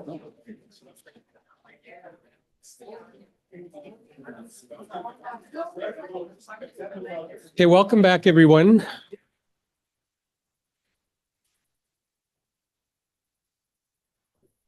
Welcome back. We're working on, we've had a couple of really interesting discussions this morning. And so we're going to continue that with this panel. So thank you very much for coming back and, recognizing the pace of this conference. It's going to go very quickly. And It was a very interesting first panel as well. I got a lot out of it, and this panel is going to be touching a lot of the same issues, but perhaps from some different perspectives. Just generally, what we're going to look at is the issue of increased demand, particularly electricity demand, very controversial issues with respect to the energy sector. And but one of the least controversial ones is an expectation of growth, and particularly electricity growth. So we're going to have this panel speak to that. It's my pleasure to kind of lead the discussion. And just by way of background, my name is George Vague. I'm a senior fellow here at the Monk School, and until recently, I was chair of the Canada Energy Regulator. So I'm very interested in these issues as they come up. And as I say, we're going to talk about the issues of demand, which is something that we talked about in the similar panel, earlier panel. We're going to have a lot of issues with overlap, but just to set this up a bit, there are, in the demand story, there are a number of interesting political and policy and political issues that arise from that, including the role of different generation technology types and portfolios, the role of fossil fuels, nuclear power in particular, that I know was talked about at the in the earlier panel. We're going to talk about electricity prices, because that's going to be a very important issue. This is all going to cost an awful lot of money, and there are a lot of demands on consumers and governments for money. And finally, how countries can work together to address this, because there is something a little parochial about energy very often. Every country, every sub-jurisdiction wants self-sufficiency. So we have an excellent panel to be discussing these issues, and I'll introduce them to you, starting with Will at the side, Will Hazelip. And each of the panel members bring, I mean, they have a professional position which provides a perspective, but they also have a very interesting background that also contributes to the perspective. So Will is the president of National Grid Ventures. We're all familiar with National Grid. It provides, electricity transmission in UK and US, but he's with National Grid Ventures. So it's a competitive affiliate with the regulated company. So a combination of experience with entrepreneurial growth and regulated activities and regulated growth. Next to Will is Lindsay Merrill.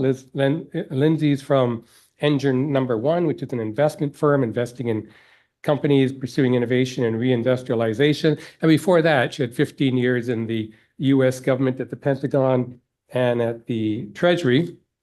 Next to Lindsay is Helen Curry, who's the chief economist at ConocoPhillips. We all know, a leading energy company.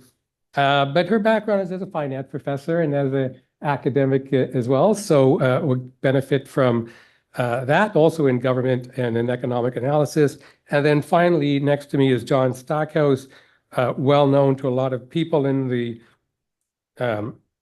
room, senior vice president office of the CEO at RBC Capital Markets. And as I say, a well-known Canadian thought leader on economic innovation and editor-in-chief of the Globe and Mail. And I'll also add a senior fellow here at the Monk School. So how we're going to have our conversation is that I will lead off an introduction to some topics, and we'll have the speakers go one by one to make a point, and then have others respond to that as well. So why don't we just get right into it? And as I said at the outset, there is a broad consensus that G7 countries will face accelerated demand increases over the next several years. And this is all based on assumptions and projections around the pace of electrification, including transportation, heating, electrifying industries, industrial policy, and it's sometimes called reindustrialization, and of course, AI and data centers, which there's a lot of focus on. And so the first question for the panels, and maybe Lindsay, I'll ask you to lead this off. So there's a pretty broad consensus. Do any of the panel members see any concerns with that consensus? Are there any holes in it, or at least to question some of the premises of accelerated demand? And as I say, maybe Lindsay, you could lead us off on that.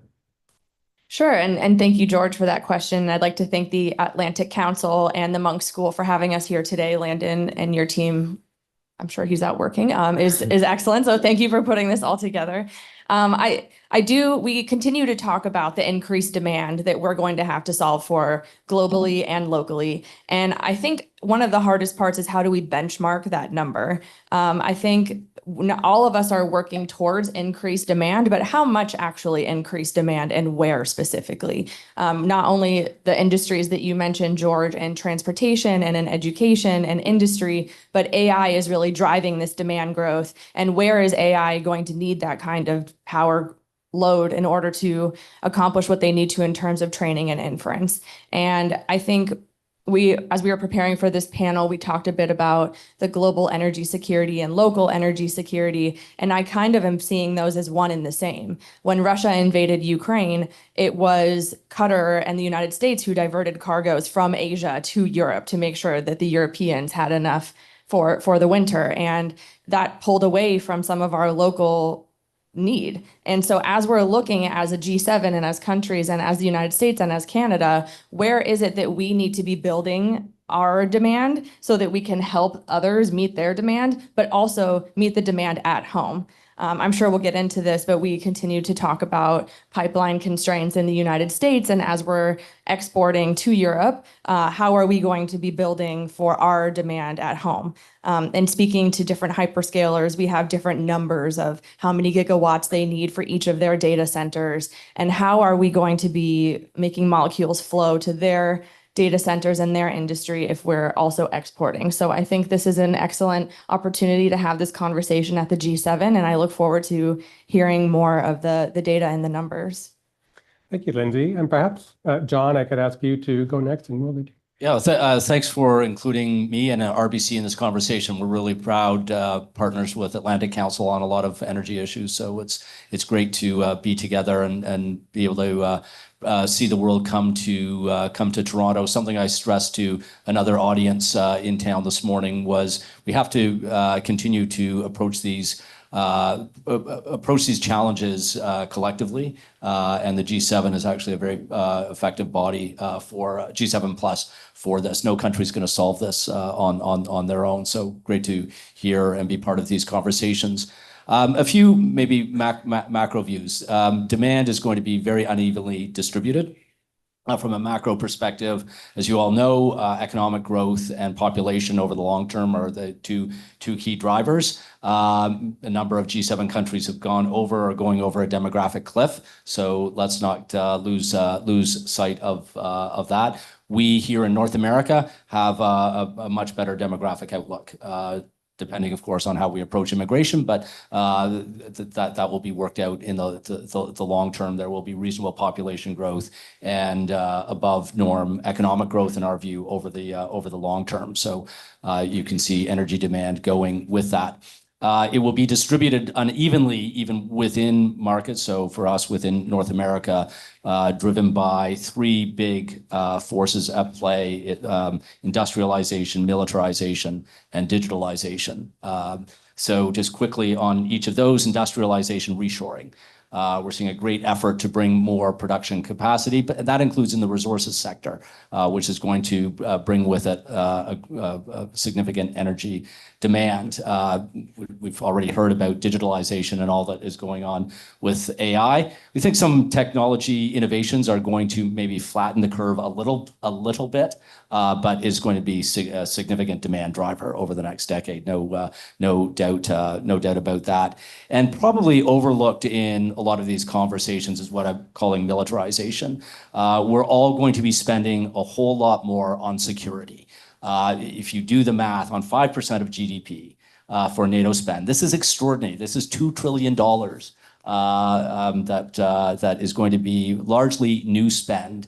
And all that spend, or a good chunk of it, is going to bring with it energy demands. You don't build things that have to move and have to do things in different theaters, even in peacetime, without understanding the energy demands for that. And they're not static demands, as you all know. So in my mind, that's one of the more interesting and concerning variables, because with that increased spend is going to come a lot of energy demand.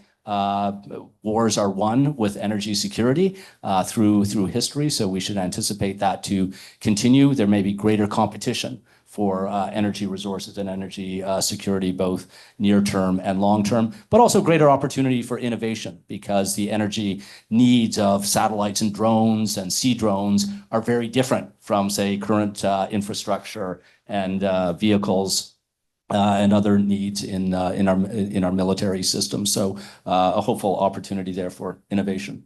Thank you, John. Will, did you want to add something? Sure. Just to add a bit onto the point about local differences and the regional perspective. First of all, thanks to the Atlantic Council and Monk School for having me.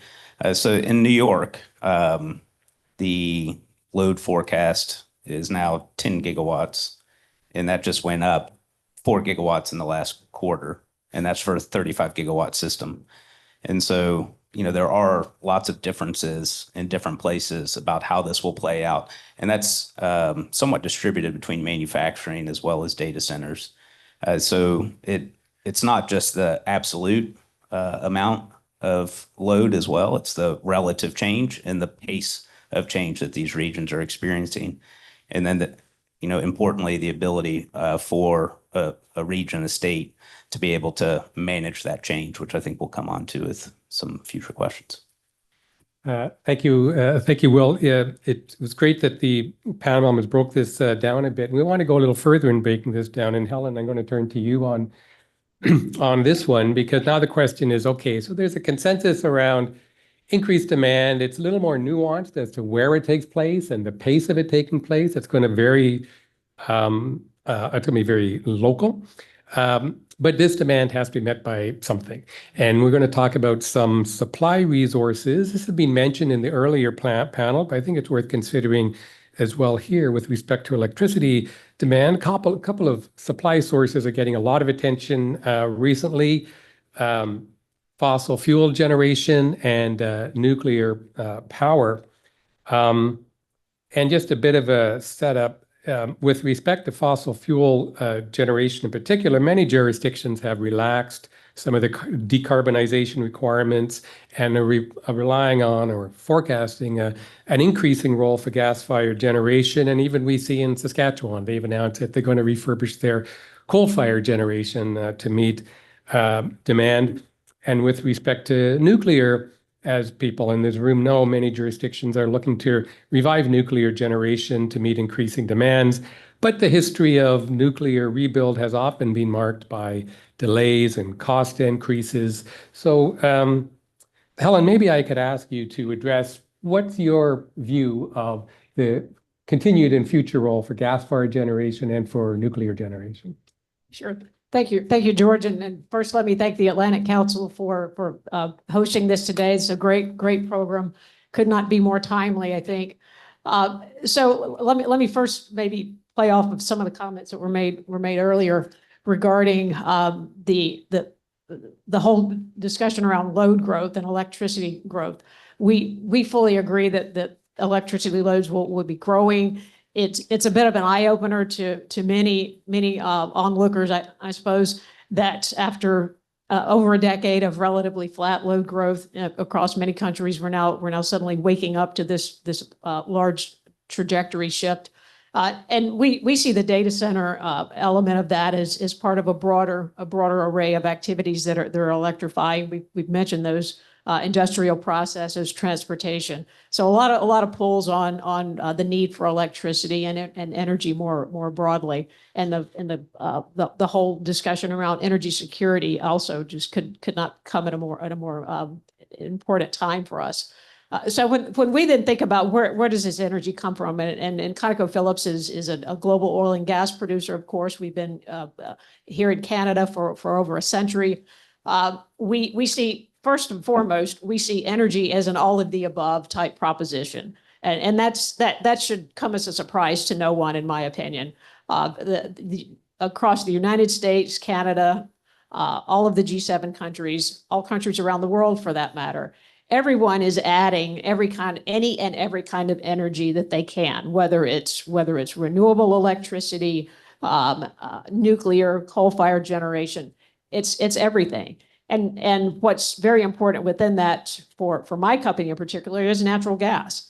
Natural gas is a clean burning fuel that can be delivered in many places on short notice.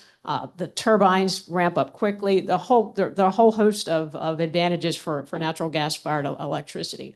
And when you also think about where does electricity come from today across G7 countries, for example, roughly a third of electricity delivered across G7 countries in 2024 was from natural gas.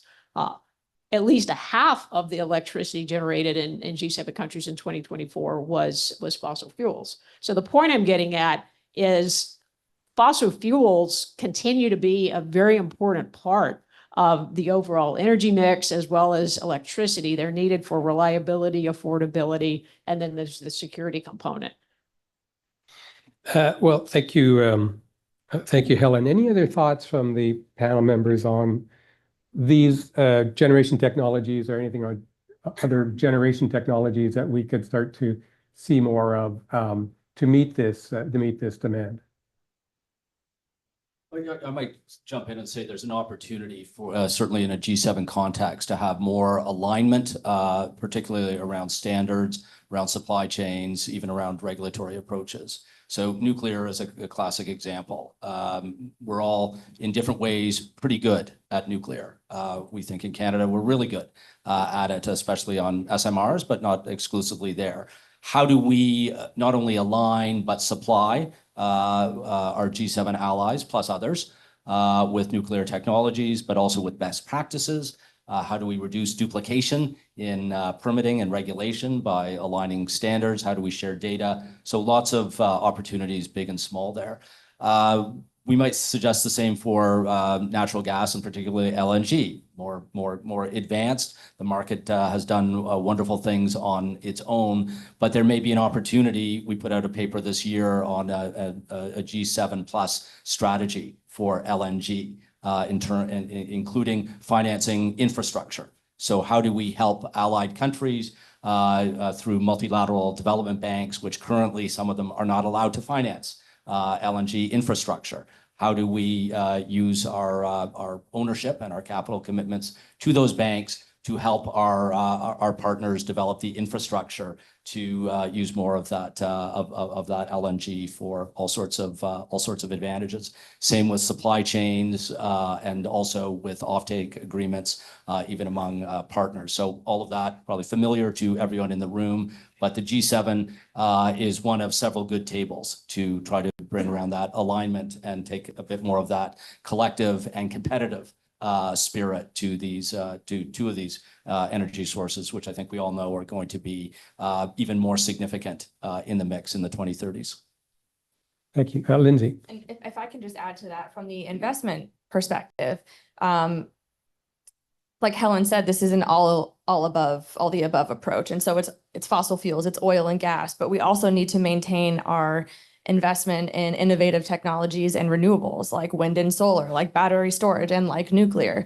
Unfortunately, nuclear is so expensive, and every time we talk about it, it's still 5 years out, even 10 years ago, for SMRs and other nuclear technologies. So what we're doing here at Engine Number One, we're an investment firm, we're building power plants. We have strategic partnerships with GE Vernova. We announced our partnership with Chevron in January of this year. We're about to announce our first site and break ground on our first project in Texas.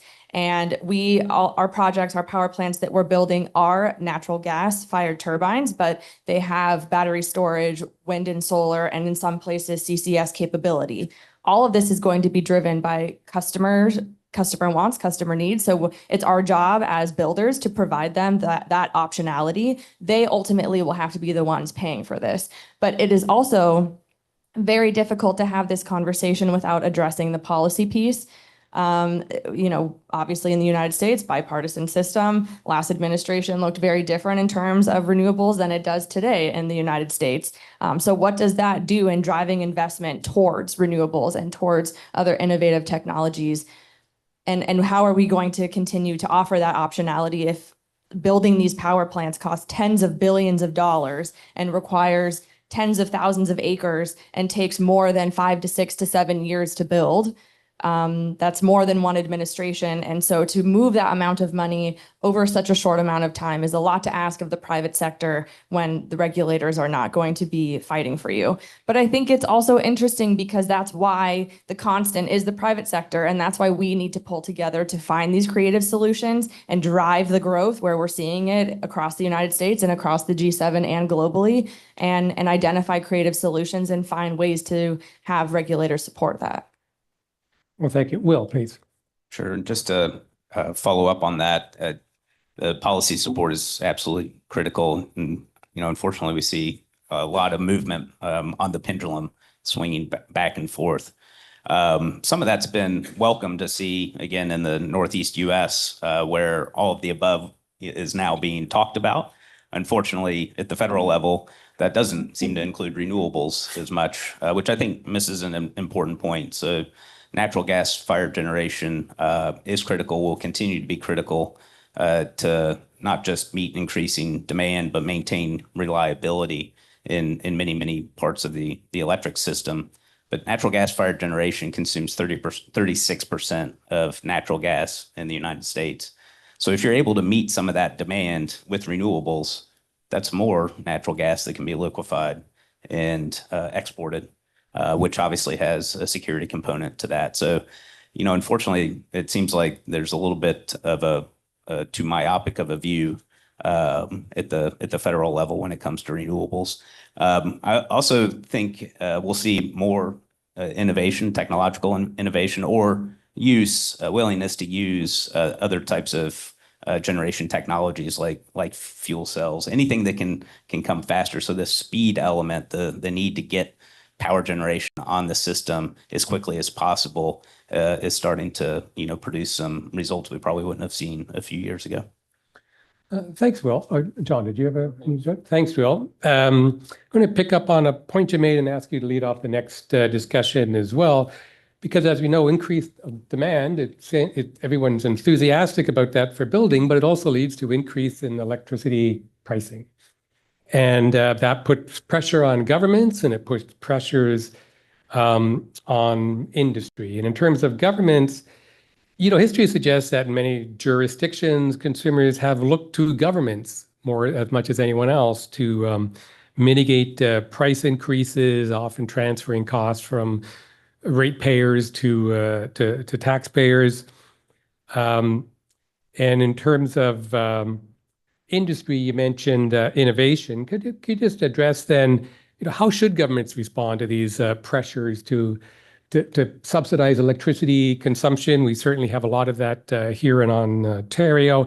And in terms of industry, how can industry respond to their customers to help the customers respond to the challenges of rising electricity prices? And maybe we'll lead it off with you again. Sure. Yeah, this is it's a very complex question. And I think we are seeing governments respond now to affordability issues. One thing that comes to mind is all customers are certainly not created equal when it comes to energy and their ability to pay for energy, yet it remains critical, fundamental necessity. And so I think that's the fundamental challenge that governments have. So whether it's a retail consumer that needs to heat their house or it's industry in economic development, there's a kind of a complex interplay. And one of the challenges that governments have is kind of navigating their way through, in particular places that haven't seen a lot of economic development or economic development tied to energy use in the recent past. We're seeing more challenge in those areas, kind of grappling with this. But demand can be a good thing. Increased demand can be a good thing, especially if it's handled appropriately, and some of that demand is more willing to pay higher costs as well. So we do a lot of our assets are electricity and natural gas networks. So it's kind of fixed infrastructure that you kind of have to pay a flat rate for. Well, that rate can go down if you're moving more kilowatt hours through. So that's where load growth can actually be a positive thing to actually reduce the cost burden of that kind of fixed infrastructure component. And I think we're just at the beginning stages of seeing how that that might come through. And so what we're trying to do is encourage governments to think about that and not just react negatively or think that all load growth is necessarily going to be a bad thing. It certainly can be helpful, not just from what I just described, but also the economic development component. And we are starting to see a lot of positive traction in our jurisdictions around that, where again, it really hasn't been a conversation for the last 30 years. Well, thank you, Will. Any other thoughts on the role of governments and Helen? So I want to pick up on that. I agree with everything was just said. I think that the other thing to add to the whole thought process is going back to the supply side of the equation of the growth in load starts to put upward pressure on prices, but to the extent that policymakers and the private markets can add more supplies faster and sooner, that alleviates some of that price pressure. Granted, there are there's a lot of creativity taking place today in many locations between some of the hyperscalers and local utility rate setting commissions regarding who's going to pay for what. But I think that the real thing that punchline that people just need to get focused on is how do we get more supplies out there faster, and that plays into the upstream resources, which we have plenty of between the U.S. and Canada. We can produce a lot of gas at some of the lowest costs in the world. We need more infrastructure to get that gas to where it needs to be. And we need the new gas-fired plants to be in place for that. So the whole conversation around permitting reform, a durable regulatory legal environment in which the private sector can allocate capital and have confidence in returns. That's what we need to make progress on. Thank you. Good, John. Maybe just to add a couple of points. More supply, more efficiency. I think we'll see more demand for gas for all those good reasons. But energy, and particularly electricity inflation, has been one of the great political forces of the last quarter century. Electricity rates roughly double the inflation rate in Europe. Real electricity prices in North America, I think, up 25% over the last 25 years. It is increasingly becoming the dominant issue in Republican conversations, different parts of the U.S., but heading into the midterm years, the midterm year, I'm sorry, you all know that rates across a number of states are increasing this year at 2x or more the rate of inflation. We know how this plays out, and it doesn't play out necessarily optimally from an economist's point of view, but it plays out for those political imperatives.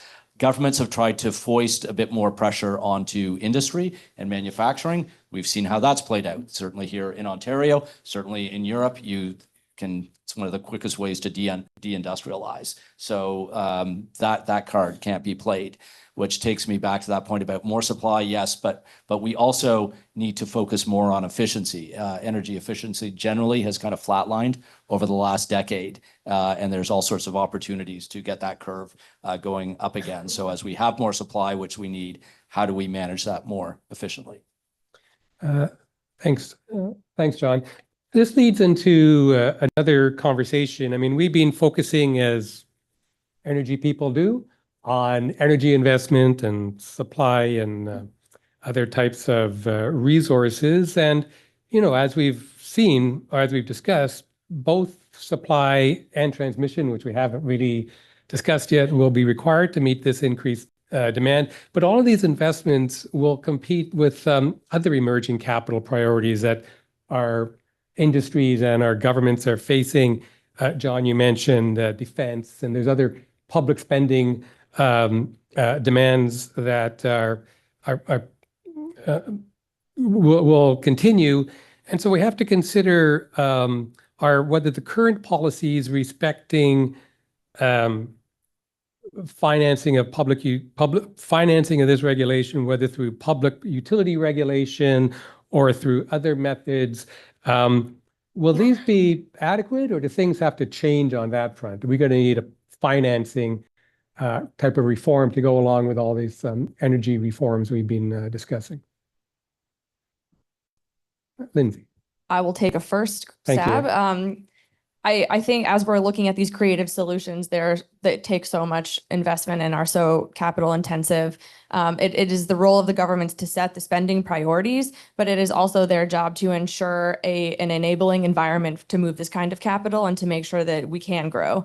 For us, for example, we are working on these creative solutions. We're providing behind the meter power that eventually will connect to the grid so that we can build at speed and scale for the projects and the demand growth. However, we still have to work with the federal government. We need permitting and the state and local government as well. And yesterday I came from meetings at FERC and the White House, and while they have undertaken the regulatory reform to expedite these permitting requirements and to break through the bureaucratic red tape, they are saying they don't have enough projects to demonstrate success. So we have provided one for them, and a lot of the people that we need to process this paperwork are furloughed. So I think, there are things you're not going to know until you know, and you never know until you get there, and we're there. So I think it's just trying to figure out how to work in an environment where there's a lot of political personalities, but also differences at play, and figuring out how to be nimble and how to still provide for the customer and work with the regulators and the policymakers. And I think that there are, in terms of the framework, I think that there are some really key parts of both the One Big Beautiful Bill and the IRA that are necessary in order to move this forward. And I think we all need to find some kind of a balance in the load growth, and in order to ensure that we have the capital, the regulatory environment, and the customers to make this work. I Helen, would please. just add to that a little bit of there are definitely some legislative provisions out there that are sort of clearing some of the pathways to help bring this forward. I was going to say, I don't necessarily think that there needs to be some new great financial framework created. We have a very flexible global financial system, I would argue, and I think there's no shortage of capital available. What we need goes back to what we were saying earlier.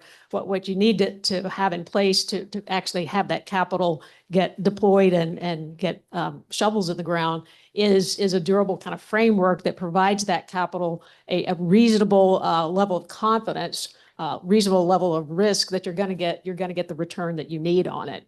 And that plays into some of the legislative provisions that are in place and can help to move things forward. If I can add two quick points under this new security paradigm, there may be some interesting opportunities here. Number one, I think you'll see more governments using various legislative powers to override some of these challenges. We're certainly seeing that in the United States. We're going to see, I think, a bit more of that in Canada and probably other democratic jurisdictions. Secondly, we'll probably see some more innovative uses of public balance sheets under the auspices of security, but that's a very wide definition. So RBC is helping to stand up something called the Defense, Security and Resilience Bank. It's kind of like a NATO bank of using our collective balance sheets so that we can raise capital. The capital's out there, but to lend to sovereigns, but also to backstop commercial lending. That word resilience has a very broad definition, and that can include things like transmission lines and infrastructure if it has a security imperative. So an example, in the province of Manitoba, there's an interesting project on the table to run both electricity and fiber to the Arctic, or to the far north at least, where communities now rely on diesel, and defense facilities also rely on diesel. This would be much more efficient, so you can see the dual use opportunity there. So just an example of where a public balance sheet and maybe some of that authority may be applied differently in the years ahead. Well, thanks. We're running out of time. I wondered if I can get at least one or a couple of you to comment on the issue that would be near and dear to the G7, which is how do nations, subnational jurisdictions, we tend to be a bit parochial sometimes with energy policy, and everyone's thinking about themselves. And how do we increase more trade in energy? Canadian provinces have always had this issue, but I think even in the US states, there's questions around how effective the interstate trade is. Maybe we could just have whoever wants to address this in a minute. How can states and subnational institutions better coordinate their energy needs and investments to more efficiently and effectively deal with some of the challenges we've been discussing this morning? John? Will, I'm looking to you. I can just provide a quick example. One of our large businesses over in the UK is connecting the UK to European countries. So we have 7.8 gigawatts of transmission lines connecting the UK to Europe, which can bring about 15% on average, 15%, supply 15% of the UK's electricity needs. So that's actually an astounding amount of electricity trade, which I think is somewhat uncommon, but maybe provides an interesting case study for folks. Well, thank you, Will. I wish we had more time. There's so many great issues coming up, but throughout the course of the day, we'll have hallway conversations. So I just want to make some thank yous before I go. First, thanks to the people who are saying pipeline constraints and permitting restrictions are US problems. So that was nice to hear. I thought Canadians invented those problems. So it's nice to know that we're not alone, a bit of schadenfreude, if nothing else. And I do want to thank the panel for a fascinating discussion and for being able to cover this wide range of issues and in a concise and clear manner. So I think that everyone got a lot out of it. So thank you very much to the panel. And thank you to the Atlantic Council for pulling all of this together. The team has done a great job. So with that, I'll say goodbye and enjoy the World Series. Thank you. Yeah.